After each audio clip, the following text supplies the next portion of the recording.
ఇంకో question sir, ఏదైతే బూర నర్సయ్య గౌడ్ అంటే డీలిమిటేషన్ అవుతా ఉంది, తనని ఒక ఎంపీగా చూస్తామా లేకుంటే ఒక ఎమ్మెల్యేగా చూస్తామా, ఎట్లా కూడా పోతాం, ప్రజలకి మళ్ళీ ఏ విధంగా సేవ అందించే అవకాశం ఉండబోతా ఉంది, ఇటు భువనగిరి ప్రజలకి ఉంటుందా లేకుంటే ఆ చుట్టుపక్కల మళ్ళీ డీలిమిటేషన్ అయితే వేరే సైడ్ ఏమన్నా ఉంటుందా, ఇది ఒక ప్రశ్న తలెత్తా ఉంది కదా, ఎట్లా వస్తుంది అనిల్? ఇప్పుడు నాదొక కోరిక, నేను పదవుల కొరకు రాజకీయాలకు రాలే, ఒక పర్పస్, ఒక గోల్ కొరకు.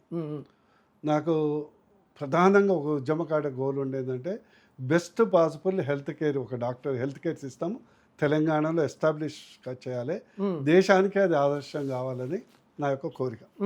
టు బి ఫ్రాంక్, ఆ కోరికలాగానే మిగిలిపోయి ఉన్నది. ఆ కోరికలాగానే మిగిలిపోయింది. ఈరోజు 70-80% పేషెంట్లు జీవనకళ ఖర్చు పెడుతున్నారు. తెలంగాణ రాష్ట్రంలో 20 నుంచి 30 వేల కోట్ల రూపాయలు, దాదాపు 40 వేల కోట్ల రూపాయలు మధ్యతరగతి ప్రజలు ఈ యొక్క హెల్త్ కొరకు ప్రైవేటు హాస్పిటల్స్ కానీ, విద్యకు కానీ, వైద్యాన్ని కానీ ఖర్చు పెడుతున్నారు. నా యొక్క ఈ రాజకీయాల్లో రావడానికి ప్రధాన కారణం ఏంటంటే ఒక best public health care system establish చేయాలి. అది ఎప్పుడు సాధ్యమవుతుంది? తెలంగాణలో బీజేపీ, అది నా కళలాగానే ఉన్నది.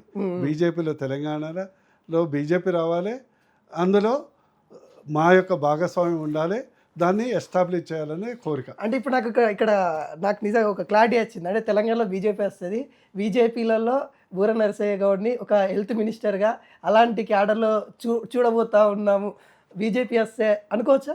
నేను హెల్త్ మినిస్టర్ అంటలేదు. ఇప్పుడు మా ప్రభుత్వం వచ్చింది అనుకో, మా ప్రభుత్వం నా యొక్క ఐడియాస్కి విలువ ఇస్తారని నేను అనుకుంటున్నాను. ఎందుకంటే నేను వ్యక్తిగతంగా నాకు బిజినెస్ లేవు, స్వార్థం అంటే ఏం లేదు.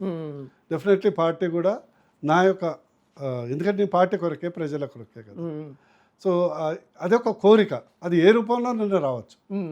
సింపుల్ పార్టీ కార్యకర్తగా రూపంలో రావచ్చు, ఒక కమిషన్ రూపంలో రావచ్చు, ఒక ఎమ్మెల్యే రూపంలో రావచ్చు, ఇంకొకటి కేంద్రంలో ఒక పదవి ద్వారా రావచ్చు, ఏదైనా రావచ్చు. ఇది నా యొక్క లక్ష్యం.